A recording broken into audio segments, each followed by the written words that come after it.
Hello. Hello. Okay, voice clear, audio clear है। चलिए। So hello everybody, welcome back to my YouTube channel DS science classes. जैसा कि आप जानते हैं, मैं दीपशिका परमार।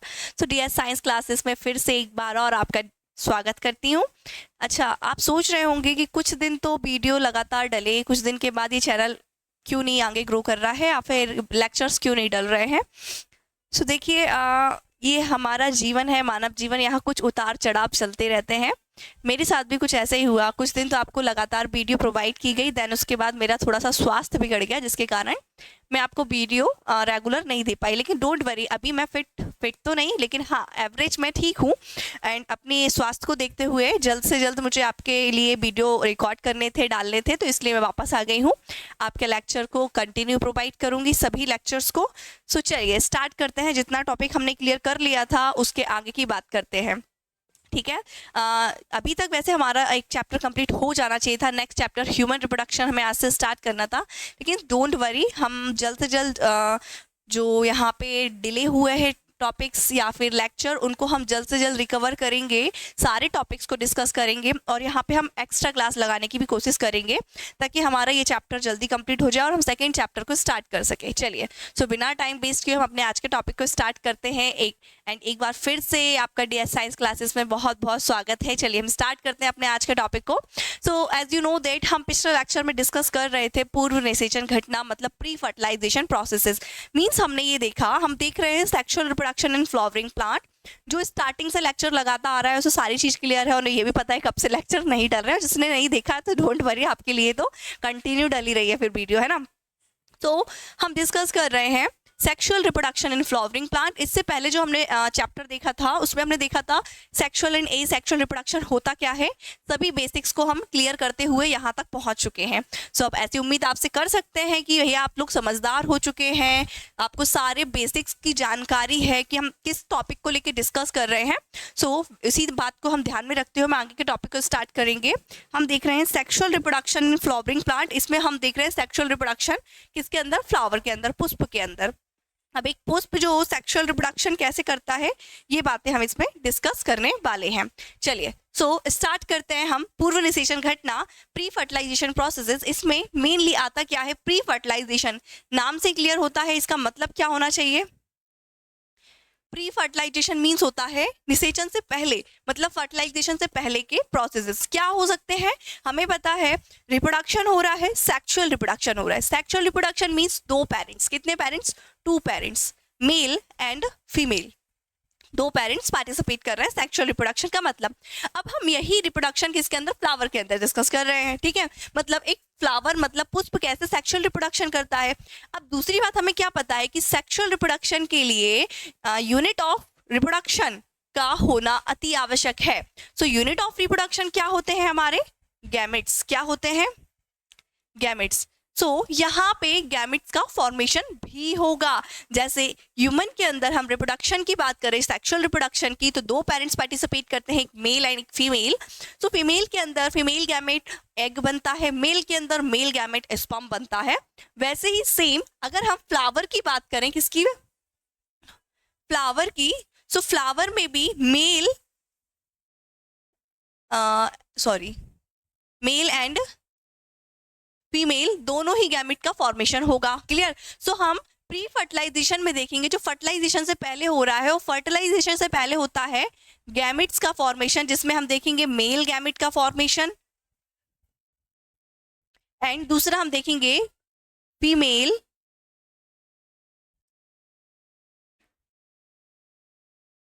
गैमेट्स का फॉर्मेशन। क्लियर है। सो ये दो बात हम डिस्कस करेंगे यहाँ मेल एंड फीमेल गैमेट्स को लेके। सो मेल एंड फीमेल गैमेट्स हम देखेंगे प्री फर्टिलाइजेशन में, मतलब पूर्व निषेचन में, एंड देखेंगे कि मेल गैमेट्स फीमेल गैमेट्स तक कैसे पहुंचता है, उसका ट्रेवलिंग ट्रांसफर कैसे होता है। ये सारी चीज़ हमें यहाँ पे डिस्कस करनी है। क्लियर। तो सबसे पहले हम बात कर लेते हैं मेल को लेके।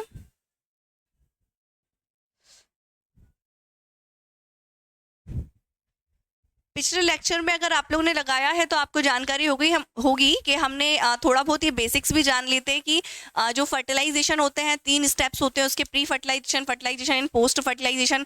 प्री फर्टिलाइजेशन मीन्स होता है जो फर्टिलाइजेशन से पहले की प्रोसेसेस हो रही हैं उसमें क्या आता है, हमारा निषेचन से पहले की 2 प्रोसेस होती है। एक होता है हमारा गैमेटोजेनेसिस मतलब युग्मक जनन, ठीक है, मतलब गैमेट्स का फॉर्मेशन होगा, मेल के अंदर मेल गैमेट एंड फीमेल के अंदर फीमेल गैमेट। बात करें सेकेंड स्टेप की तो जो मेल एंड फीमेल गैमेट्स हैं वो कैसे ट्रांसफर होते हैं इसको लेके हम डिस्कस करेंगे यहीं पर। क्लियर है? चलिए, सो हम यहाँ बात करेंगे एक फ्लावर में सबसे पहले मेल पार्ट को लेके कि आखिर मेल रिप्रोडक्टिव सिस्टम दिखता कैसा है, उसका स्ट्रक्चर कैसा है। देन उसमें हम गैमेट्स फॉर्मेशन का प्रोसेस देखेंगे एंड गैमेट्स फॉर्म होने के बाद फीमेल ट्रैक तक कैसे पहुंचता है, ये सारी चीजें हमें यहाँ पे डिस्कस करनी है। चलिए, तो फर्स्ट स्टेज हम बात करेंगे किसको, स्टिमेन, जिसे हम बोलते हैं micro sporangium and pollen grain, मतलब पुंकेसर, लघु बीजाणुधानी तथा परागकण। ये 3 चीजों को हमें यहाँ पे डिस्कस करना है जो कि एक मेल रिप्रोडक्टिव ऑर्गन या पार्ट है फ्लावर का, जहां पर गैमेट्स का फॉर्मेशन होता है, गैमेट मैच्योर होता है एंड एक्सेट्रा।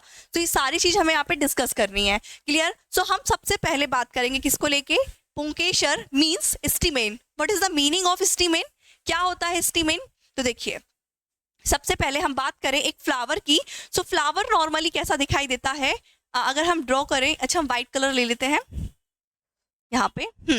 हम एक फ्लावर को ड्रॉ करें तो ये उसका थैलेमस वाला रीजन होता है। थैलेमस के ऊपर यहाँ पे फीमेल रिप्रोडक्टिव पार्ट रखा हुआ होता है कुछ इस प्रकार से, और इसके ऊपर क्या होता है, हमारे एंथर बैठे हुए होते हैं कुछ इस प्रकार से।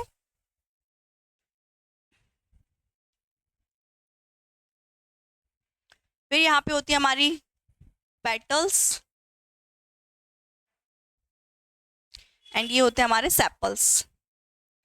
तो ये पूरा फ्लावर है। और पार्ट्स ऑफ द फ्लावर की बात करें तो नॉर्मली एक फ्लावर के अंदर 2 पार्ट्स होते हैं, एक होता है हमारा स्टेराइल पार्ट और दूसरे होता है हमारा फर्टिलाइज पार्ट। स्टेराइल पार्ट वो पार्ट होते हैं जो सिर्फ क्या करते हैं, सहायक अंग होते हैं, हेल्प करते हैं, जैसे हमारी पेटल्स एंड सेपल्स हो गए। एंड फर्टिलाइज पार्ट वो होते हैं जो फर्टिलाइजेशन में हेल्प करते हैं, जैसे कि mail reproductive system and female reproductive system. So male reproductive system क्या है, मेनली ये जो आपको दिख रहा है यहाँ से फिलामेंट से लेकर एंथर तक। एंड फीमेल रिप्रोडक्टिव सिस्टम क्या है, ये पूरा आपको ये लंबा ट्रैक दिख रहा है, इसके 3 पार्ट्स होते हैं। तो अब बात करें हम सबसे पहले मेल रिप्रोडक्टिव सिस्टम की, जो आउटर साइड पे है कितने सारे ग्रुप है। ग्रुप को क्या बोल रहे हैं हम यहाँ पे, एंड्रोशियम। क्या बोल रहे हैं, एंड्रोशियम मीन्स पुमंग। पुमंग का मतलब क्या होता है, पुमंग मतलब होता है ग्रुप। क्या ग्रुप, किसका, किसका ग्रुप, पुंकेसर का, मतलब स्टिमेन का। किसका ग्रुप है ये, स्टिमेन। ये थोड़ा सा स्पेलिंग में दिख सकता है आपको मिस्टेक्स, ठीक है। सो अब हम बात करने वाले हैं सबसे पहले मेल रिप्रोडक्टिव सिस्टम की, किसकी,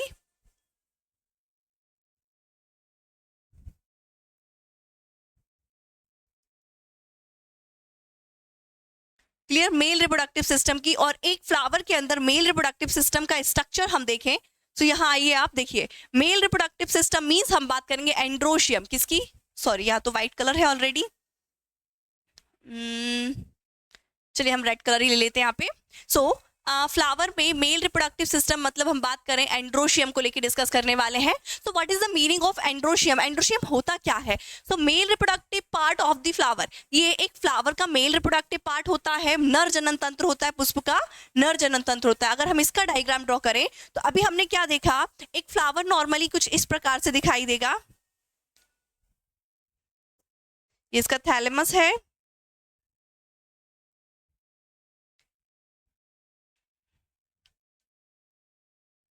ये इसका मेल रिप्रोडक्टिव सिस्टम हम ड्रॉ कर रहे हैं साइड साइड से। सेंटर में जो है वो फीमेल रिप्रोडक्टिव सिस्टम है। ये हमारा एक पूरा फ्लावर है, ये हमारे यहाँ पे सेपल्स हो गए। क्लियर है? अब हम ड्रॉ करें किसको, मेल रिप्रोडक्टिव सिस्टम को। सो मेल रिप्रोडक्टिव सिस्टम नॉर्मली दिखाई कैसा देने वाला है,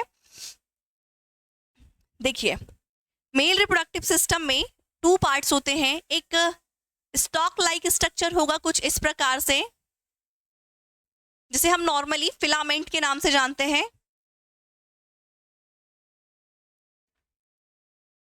क्लियर, मतलब हिंदी में हम बात करें तो हम इसे तंतु के नाम से भी पुकारते हैं, ये तंतु है, ता है। क्लियर है, तंतु। और ये जो फिलामेंट है, फिलामेंट के ऊपर होता है एक कुछ इस प्रकार सा खूबसूरत स्ट्रक्चर, क्लियर, जिसे हम पुकारते हैं किस नाम से, एंथर, मीन्स पराग कोष। क्या बोलते हैं हम इसे, पराग कोष। और ये दोनों को ही मिला के हम क्या बोलते हैं,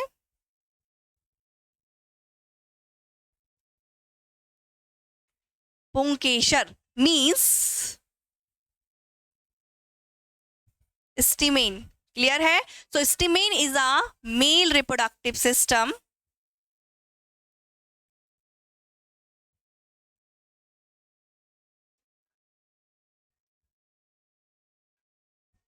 क्लियर है, इतनी कहानी आपको समझ में आई।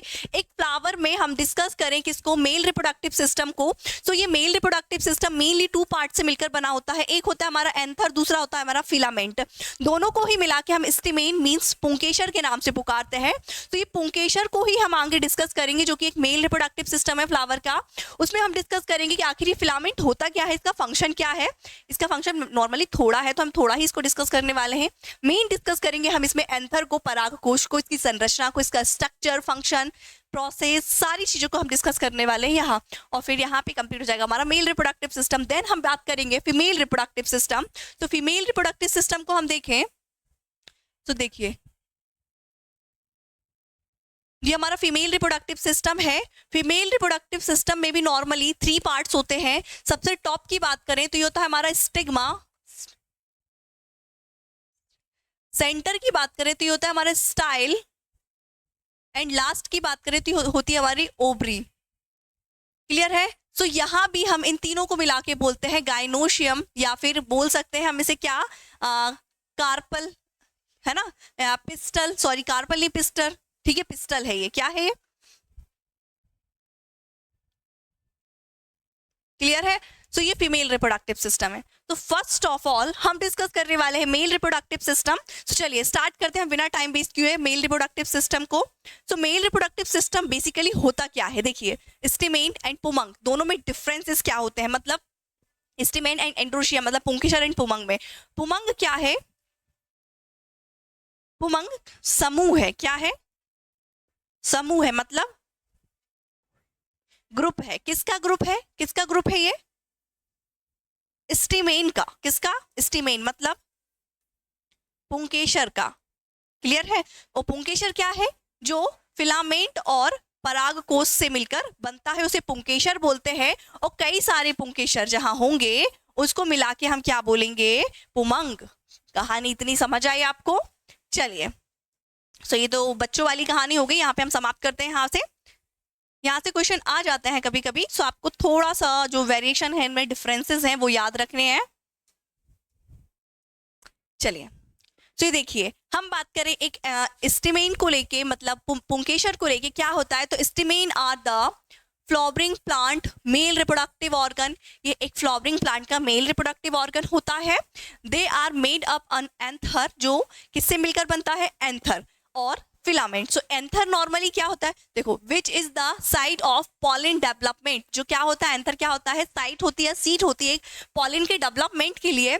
And a stock like structure that is called filament, which transmit water and nutrition to the anther and position it to aid in pollen dispersal।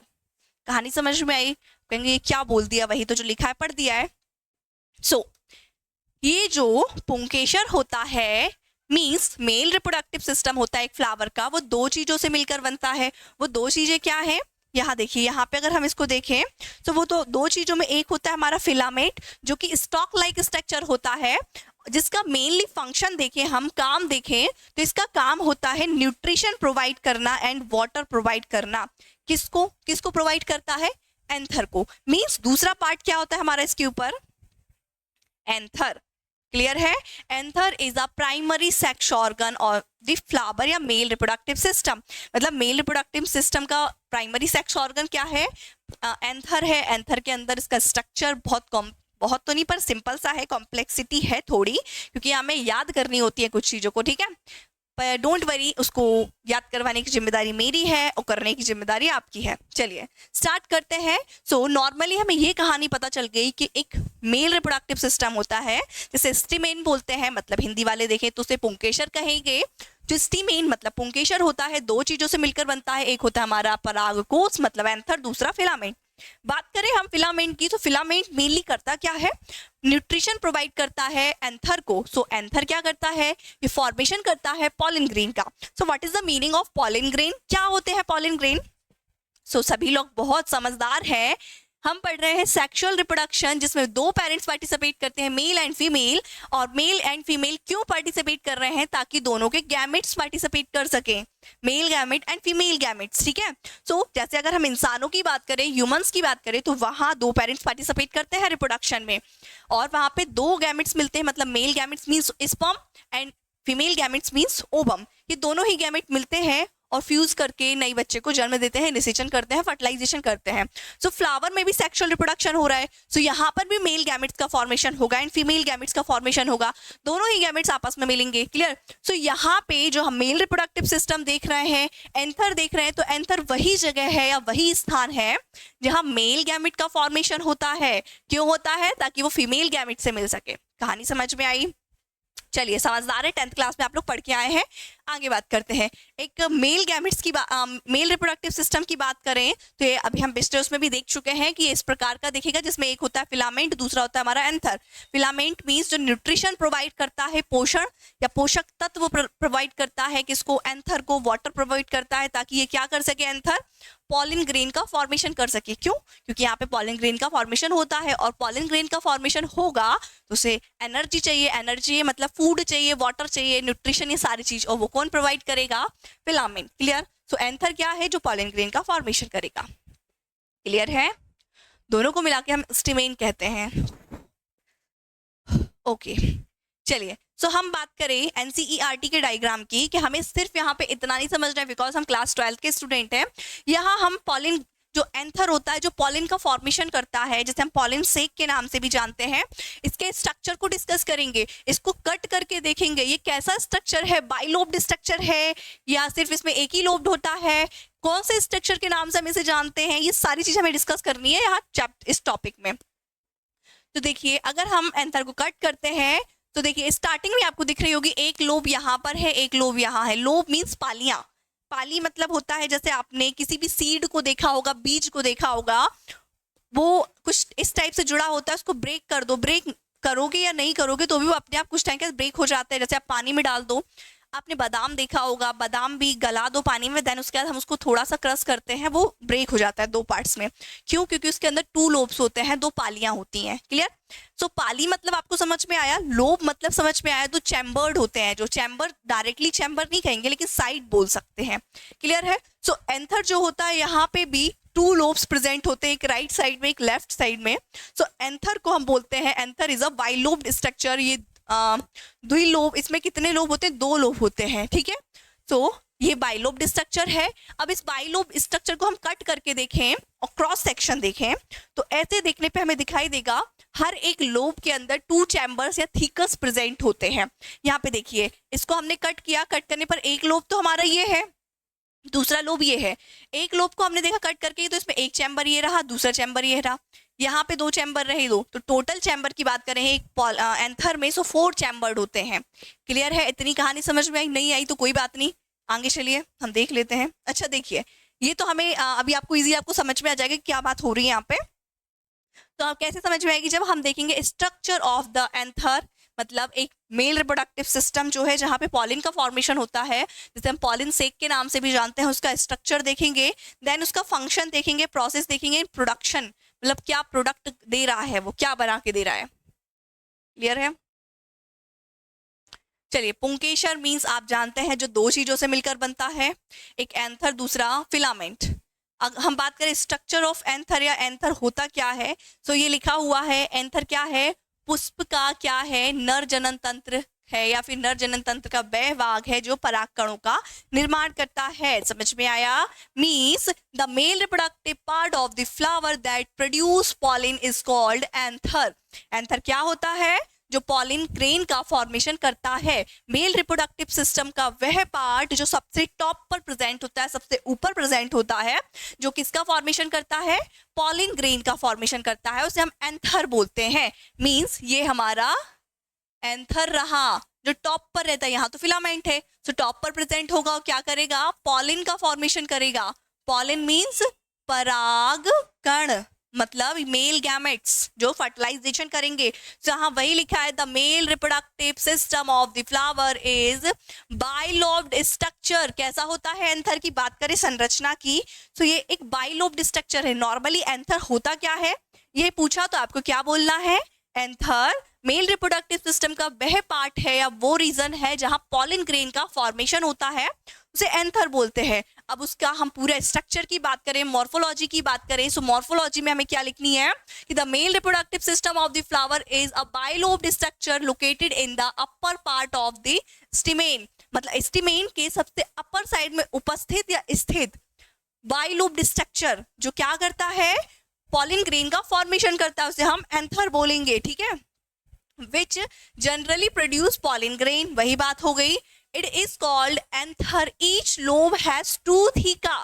कहानी समझ में आई, मतलब ये क्या है, एक मेल रिप्रोडक्टिव सिस्टम है और हर एक लोब की बात करें तो इसमें कितने थीका होते हैं, 4 थीका। जैसे आपको अभी समझ नहीं आया तो यहाँ पे देखिए, ये मान लीजिए एक एंथर है और ये उसका फिलामेंट है।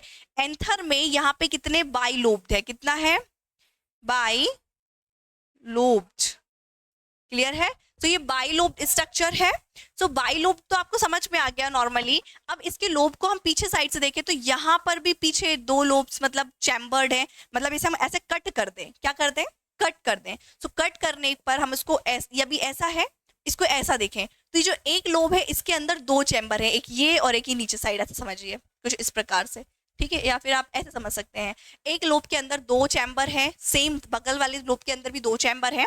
मतलब हम इसे कट करें सो एक लोब के अंदर 2 थीका होंगे, चैम्बर होंगे, दूसरे लोब के भी अंदर 2 थीका एंड ऐसे होंगे। So total number of theca की बात करें तो कितने होते हैं, 4, एंड नंबर ऑफ लोब की बात करें सो वो होते हैं हमारे 2। इतनी कहानी समझ में आई।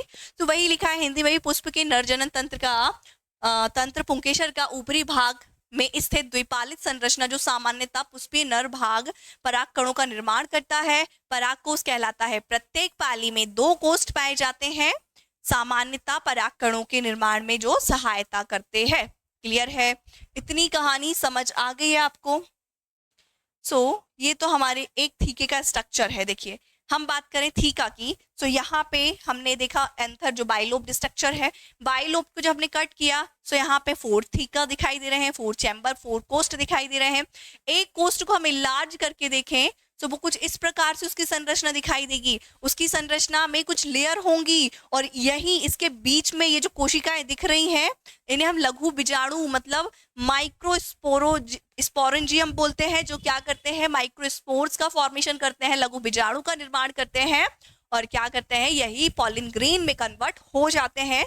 तो ये वह स्थान है जहां पॉलिन ग्रेन का फॉर्मेशन हो रहा है। क्लियर है, चलिए। तो पुंकेसर मतलब फिर से हम वही बात करेंगे। देखिए, ओ सॉरी, यहाँ देखिए स्ट्रक्चर जो पुंकेसर है नॉर्मली 2 चीजों से मिलकर बनता है, हम सभी ये जानते हैं, रट गया है अब तो हमें ये क्लियर। अब रट गया है तो हम देख लेंगे कि एक पुंकेसर का मतलब स्टेमेन का एक पार्ट ये है जिसे हम फिलामेंट बोलते हैं जो न्यूट्रिशन प्रोवाइड करता है, दूसरा पार्ट ये है जिसे हम एंथर बोलते हैं, परागकोश बोलते हैं जो पराग कणों का निर्माण करता है। परागकोश में निर्माण होता कहाँ है पराग कणों का, अब ऐसा तो नहीं है ये क्लास है जहाँ पर बच्चे पढ़ते हैं, तब क्लास में स्पेसिफिक वो रीजन होगा, वो जगह होगी जहाँ पर बच्चे बैठ के पढ़ रहे हैं और टीचर जहाँ खड़े होके पढ़ा रहा है। अब ऐसा नहीं तो क्लास में हर कहीं मंडराते पढ़ा लिया जाए या फिर बच्चे हर कहीं घूमते घूमते पढ़ रहे हैं, नहीं, बिल्कुल नहीं। सबका एक स्पेसिफिक स्थान होता है, लोकेशन होती है। ठीक है, सो सेम एज एंथर को जब हमने कट किया तो यहाँ पे हमने देखा कि जो बाइलोब स्ट्रक्चर है हर एक लोब के अंदर 2 थीका प्रेजेंट है और ऐसे पूरे एंथर की बात करें तो यहाँ 4 थीकस प्रेजेंट है। इन थीकस के अंदर ही क्या होता है, पॉलिन ग्रेन का फॉर्मेशन होता है। इसे हम क्या बोलते हैं, माइक्रोस्पोरेंजियम, लघु बीजाणु धानी। धानी मीन्स वह स्थान जहां परागकण को धारण किया है, लघु बीजाणु को धारण किया हुआ है, उसे हम लघु बीजाणु धानी बोल रहे हैं। क्लियर है, तो ये देखिए, अब हमने एक पॉलिन से को कट कर दिया, मतलब परागकोश को कट कर दिया, तो उसमें हमें कितने चैम्बर दिखाई दे गए हैं? 4 थिकस, 4 चैम्बर दिखाई देने लगे हैं। ठीक है, मतलब ये हमारी क्या है? एक पाली है, ये हमारी दूसरी पाली है, और ये क्या है फिर? ये हमारा कनेक्टिव टिश्यू है जो दोनों पालियों को एक दूसरे से अलग करता है। जैसे हम बात करें, एक हॉल है, उसे हमें 2 कंपार्टमेंट में डिवाइड करना है, तो हम उसके बीच में पर्दे लगाएंगे, एक दीवार खड़ी करेंगे फाइबर या किसी भी चीज की। तो वो दीवार क्या कर रही है? कंपार्टमेंट डिवाइड कर रही है, एक हॉल को 2 कमरों में, ठीक है, 2 रूम में। सेम एज कनेक्टिव टिश्यू क्या कर रहा है? दोनों पालियों को कंपार्टमेंट में डिवाइड कर रहा है, अलग अलग विभाजित कर रहा है। और हर एक पाली में कितने कोष्ठ होते हैं हमारे? 2। क्लियर है? सो ये वही बात लिखी हुई है कि द्विपालित संरचना मतलब 2 पालियां हैं, प्रत्येक पाली में कितने लोब्स हैं? 2, सॉरी थीकस है, जिसे हम डाइथीकस बोलते हैं, द्विकोष्ठीक बोलते हैं। और ये होते क्या है? ये एक कोष्ठ जो है इसे हम क्या बोलते हैं? लघु बीजाणुधानी। कहानी समझ में आई? ये देखिए, अब लघु बीजाणुधानी की संरचना देख लीजिए। लघु बीजाणु देखिए, ये हमारे 4 कोष्ठ हैं, 1 2 3 एंड 4। एक कोष्ठ को हम लार्ज करके देखें तो ये देखिए, इसका स्ट्रक्चर कुछ इस प्रकार से दिखाई देगा। इसमें कई सारी मेम्ब्रेन होंगी, ठीक है, और इन मेम्ब्रेन के बीच में ही ये माइक्रो मदर सेल होंगे जो माइक्रोस्पोर का फॉर्मेशन करेंगे। लघु मात्र कोशिका या पराग मात्र कोशिका इन्हें बोलते हैं, जो क्या करेंगे? पराग कणों का निर्माण करेंगे। ठीक है, तो यहाँ वही लिखा है माइक्रोस्पोर मदर सेल, मतलब लघु सॉरी सॉरी सॉरी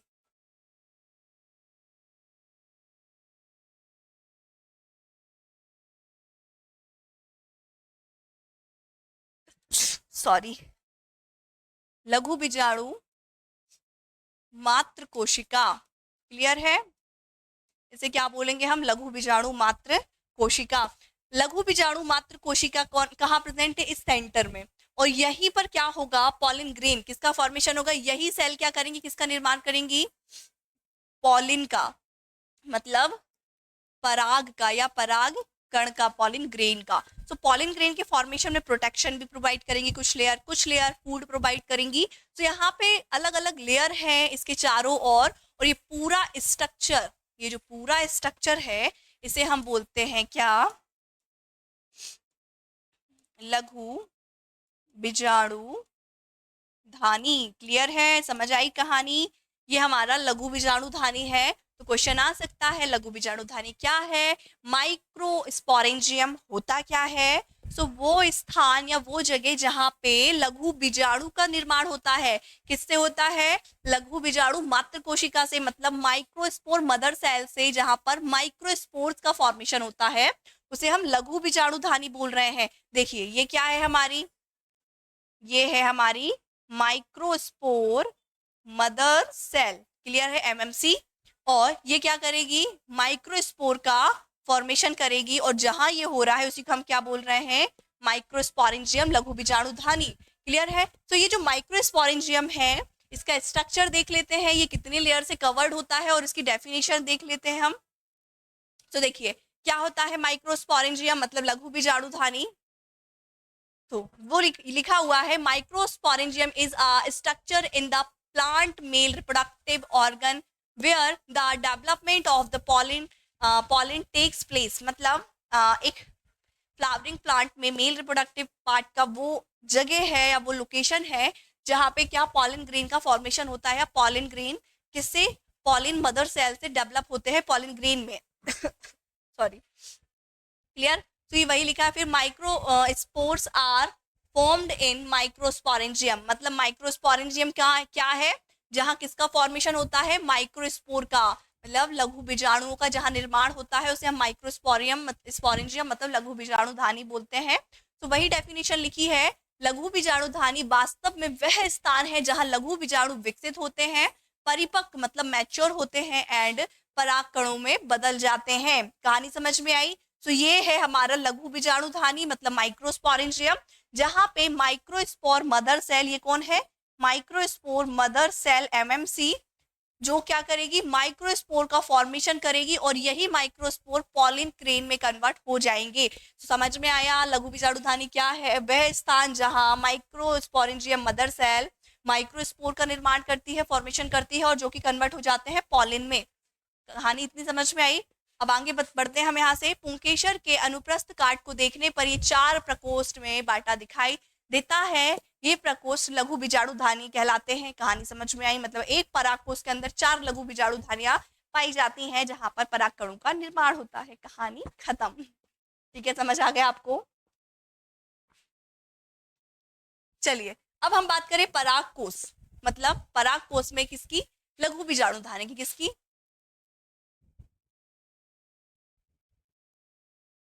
लघु बीजाणुधानी मतलब माइक्रोस्पोरेंजियम। किसकी?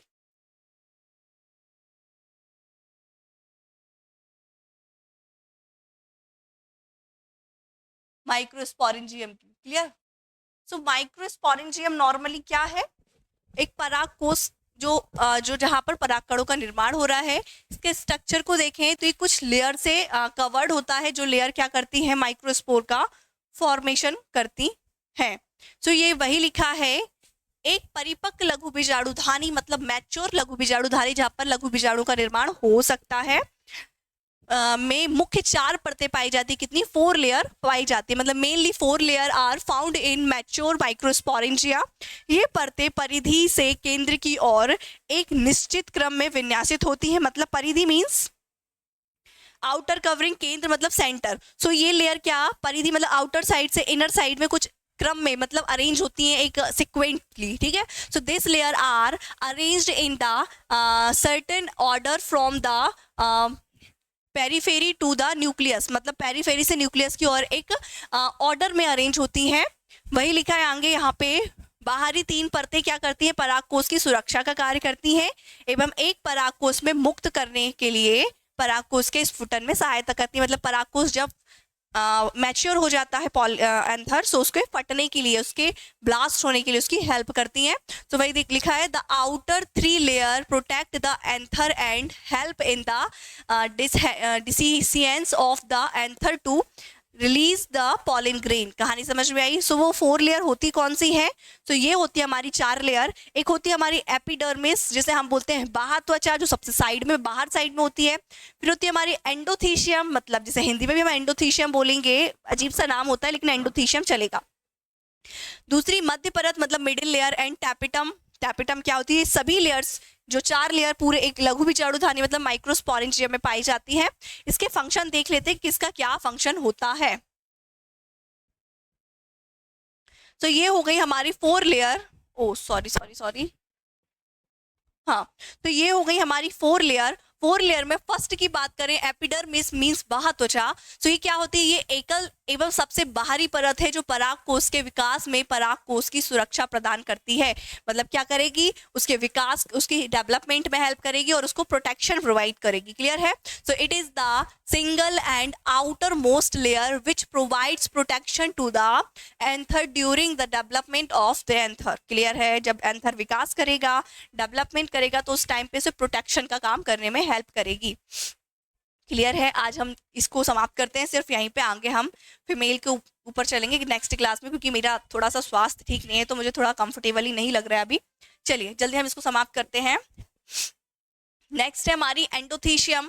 Endothecium, this layer help in dehiscence of the anther for pollination of mature pollen. ये क्या करती है? एंडोथीशियम ये परत परिपक्व परागकोश के परागकण के लिए परागकोश के स्फुटन में सहायता करती है।